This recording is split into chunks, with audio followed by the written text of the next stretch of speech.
രാവിലെ പെട്ടെന്ന് തയ്യാറാക്കാൻ പറ്റിയ ഒരു ബ്രേക്ക്ഫാസ്റ്റ് ആണ് നിങ്ങൾക്ക് ഷെയർ ചെയ്യാൻ പോകുന്നത്. ഇതിൽ ആകെ 3 ചേരുവ മാത്രമാണ് ചേർത്തിരിക്കുന്നത്. ഇതുകൊണ്ടുണ്ടാക്കുന്ന ഒരു പാൻ കേക്ക് ആണ്. വളരെ സോഫ്റ്റ് ആയിട്ടുള്ള പാൻ കേക്ക് ആണിത്. ഇത് നമുക്ക് റോള് ചെയ്തെടുക്കാനും കൈകൊണ്ട് ചുരുട്ടിയെടുക്കാനും ഒക്കെ പറ്റുന്ന അത്രയും സോഫ്റ്റ് ആണ്. ഇത് വെറുതെ കഴിക്കാം, അല്ലെങ്കിൽ നമുക്ക് ഇഷ്ടമുള്ള കറികൾ കൂട്ടി കഴിക്കുകയും ചെയ്യാം. ഇതിൽ ചേർത്തിരിക്കുന്ന 3ാമത്തെ ചേരുവ നമ്മുടെ കരളിന്റെ ആരോഗ്യത്തിന് വളരെ നല്ലതാണ്. അപ്പോൾ dears, welcome to thunder kitchen recipes. ഈ പാൻ കേക്കിലെ ഒരു ചേരുവ ചുരക്കയാണ്. ഞാനിവിടെ 250 ഗ്രാം ചുരക്ക എടുത്തിട്ടുണ്ട്. അതിൻ്റെ തൊലി ഒന്ന് ചീവി കളഞ്ഞിട്ട് 2 അറ്റവും കളഞ്ഞിട്ട് എടുക്കണം. ഇതുപോലെ പതിയെ അതിൻ്റെ തൊലി ഒന്ന് ചീവി കളയണം. എന്നിട്ട് 2 അറ്റവും ഒന്ന് മുറിച്ച് മാറ്റണം. അതിനുശേഷം നമുക്കൊരു ഗ്രേറ്ററിലിട്ടൊന്ന് ഗ്രേറ്റ് ചെയ്തെടുക്കണം. മീഡിയം വലിപ്പത്തിലുള്ള ഗ്രേറ്ററാണ് എടുക്കേണ്ടത്. തീരെ പൊടിയും വേണ്ട, ഒത്തിരി വലുതും വേണ്ട. അപ്പോൾ ഇതുപോലെ ഈ രീതിയിലാണ് നമ്മൾ ഗ്രേറ്റ് ചെയ്തെടുക്കേണ്ടത്. അപ്പോൾ നമുക്കിതൊന്ന് ഗ്രേറ്റ് ചെയ്തെടുക്കാം. അപ്പോൾ ഞാൻ ആ ചുരക്ക ഗ്രേറ്റ് ചെയ്തെടുത്തിട്ടുണ്ട്. 250 ഗ്രാം ചുരക്കയാണ് കേട്ടോ ഞാൻ എടുത്തിരിക്കുന്നത്. നല്ല ഇളയ ചുരക്കയാണ് നമുക്കിതിന് വേണ്ടിയിട്ട് വേണ്ടത്. അപ്പോൾ ഞാനത് നന്നായിട്ടൊന്ന് ഗ്രേറ്റ് ചെയ്തെടുത്തിട്ടുണ്ട്. നമ്മളൊട്ടും ഇതൊന്നും കളയാതെ എടുക്കണം. വളരെ ഗുണമുള്ളതാണ് ചുരക്ക. പലരും ഈ ചുരക്കയുടെ ഗുണങ്ങൾ അറിയാത്തവരാണ്. ഈ ചുരണ്ടിയെടുത്ത ചുരക്ക നമുക്കൊരു കുഴിവുള്ള പാത്രത്തിലേക്ക് ഇട്ട് കൊടുക്കാം. ഈ വീഡിയോ കണ്ടുകൊണ്ടിരിക്കുമ്പോൾ നിങ്ങൾക്ക് ഇഷ്ടമാകുകയാണെങ്കിൽ മറക്കാതെ ഒന്ന് ലൈക്ക് ചെയ്യണം കേട്ടോ. ഇനി ഇതിലേക്ക് 1/2 ടീസ്പൂൺ ഉപ്പ് ചേർത്തിട്ട് ഒന്ന് മിക്സ് ചെയ്യാം. ഇനി നല്ലതുപോലെ ഒന്ന് പ്രസ് ചെയ്ത് വെച്ചതിന് ശേഷം നമുക്കിത് മൂടി വെച്ച് 10 മിനിറ്റ് റെസ്റ്റ് ചെയ്യാൻ വയ്ക്കാം. ഈ സമയത്ത് നമുക്ക് ഇതിലെ ബാറ്റർ തയ്യാറാക്കി എടുക്കാം. ഞാനിവിടെ 1 കപ്പ് റവ എടുത്തിട്ടുണ്ട്. നമ്മൾ ഉപ്മാവൊക്കെ ഉണ്ടാക്കുന്ന റവയാണ്. വറുത്ത റവയോ വറുക്കാത്തതോ ഉപയോഗിക്കാം. ഈ റവ നമുക്കൊരു മിക്സിയുടെ ജാറിലേക്ക് ഇട്ട് കൊടുക്കാം. ഇതിലേക്ക് 1/2 കപ്പ് ചിരകിയ തേങ്ങയും കൂടി ചേർത്ത് കൊടുക്കാം.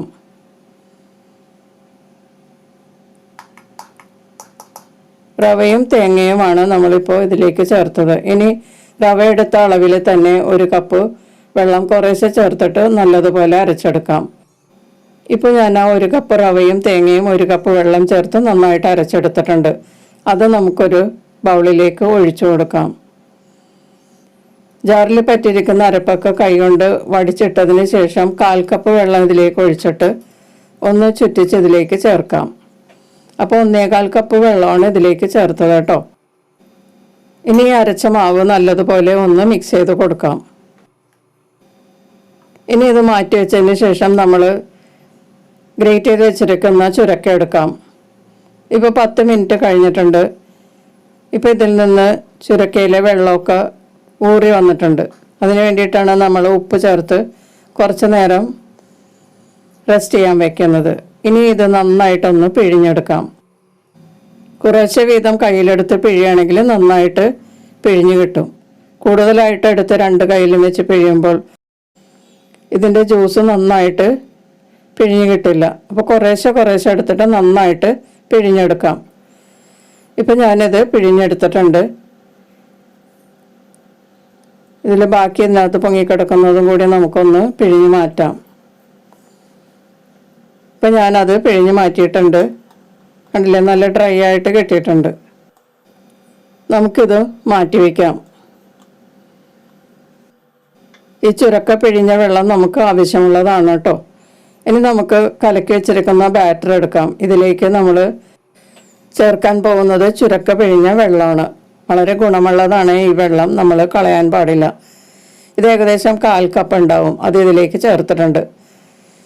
അപ്പോൾ 1 കപ്പ് റവയ്ക്ക് 1.5 കപ്പ് വെള്ളമാണ് നമ്മളിപ്പോൾ ചേർത്തത് കേട്ടോ. ഇനി നമുക്ക് പിഴിഞ്ഞ് മാറ്റി വെച്ചിരിക്കുന്ന ചുരക്കയും കൂടി ചേർത്ത് കൊടുക്കാം. നമ്മുടെ ലിവറിന് വളരെ ഗുണകരമായ ഒരു വെജിറ്റബിളാണ് ചുരക്ക. കരളിൽ അടിഞ്ഞുകൂടുന്ന വിഷാംശങ്ങളൊക്കെ പുറത്തു കളയാനുള്ള കഴിവ് ഈ ചുരക്കയ്ക്കുണ്ട്. അപ്പം നമ്മൾ ഡെയിലി ഭക്ഷണത്തിൽ ഈ ചുരക്ക ഉപയോഗിക്കുന്നത് വളരെ നല്ലതാണ്.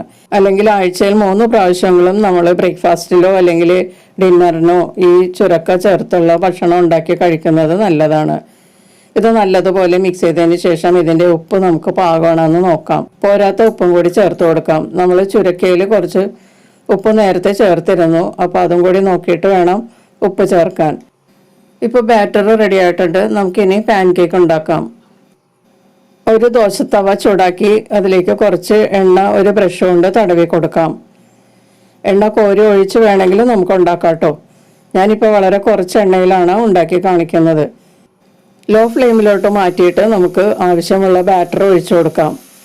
എന്നിട്ട് പതിയെ ഒന്ന് ഷേപ്പ് ചെയ്യാം. ദോശ പരത്തുന്നത് പോലെ ഇത് പരത്താൻ പറ്റില്ല. ഇതിനകത്ത് നിറയെ ചുരക്കയുടെ കഷ്ണങ്ങൾ ഉള്ളതുകൊണ്ട് വിട്ട് പോകാൻ സാധ്യതയുണ്ട്. അതുകൊണ്ട് വളരെ ശ്രദ്ധിച്ച് നമ്മളിത് ഷേപ്പ് ചെയ്തെടുക്കുക. അതിനുശേഷം മൂടി വെച്ച് 5 മിനിറ്റ് ലോ ഫ്ലെയിമിൽ തന്നെ വേവിക്കുക. 5 മിനിറ്റ് കഴിയുമ്പോഴേക്കും ഇത് പാനിൽ നിന്ന് വിട്ടു പോരുന്ന പാകമാകും. കൂടുതൽ സമയം വെച്ചാൽ നല്ലതുപോലെ മുരിഞ്ഞു കിട്ടും. ഇത് തിരിച്ചിട്ടതിന് ശേഷം കുറച്ച് എണ്ണ നമുക്ക് ബ്രഷ് കൊണ്ട് തന്നെ ചേർത്ത് കൊടുക്കാം. എണ്ണ എത്രത്തോളം ചേർക്കണമെന്നുള്ളത് നിങ്ങളുടെ താല്പര്യം അനുസരിച്ച് ചേർക്കുക. ഇനി ഇത് മൂടി വെച്ച് 3 മിനിറ്റ് അല്ലെങ്കിൽ 4 മിനിറ്റ് ലോ ഫ്ലെയിമിൽ തന്നെ വേവിച്ചെടുക്കാം. ഇപ്പം ഇതൊരു 3 മിനിറ്റ് കഴിഞ്ഞിട്ടാണ് ഞാൻ എടുക്കുന്നത്. കുറച്ചുകൂടി ഡാർക്കായിട്ട് ഫ്രൈ ചെയ്ത് എടുക്കണമെങ്കിൽ 4 മിനിറ്റ് വരെ വെക്കാം. കണ്ടില്ലേ, നല്ല സോഫ്റ്റ് ആയിട്ടുള്ള പാൻ കേക്കാണ്. നമുക്കിത് പ്ലേറ്റിലോട്ട് മാറ്റാം.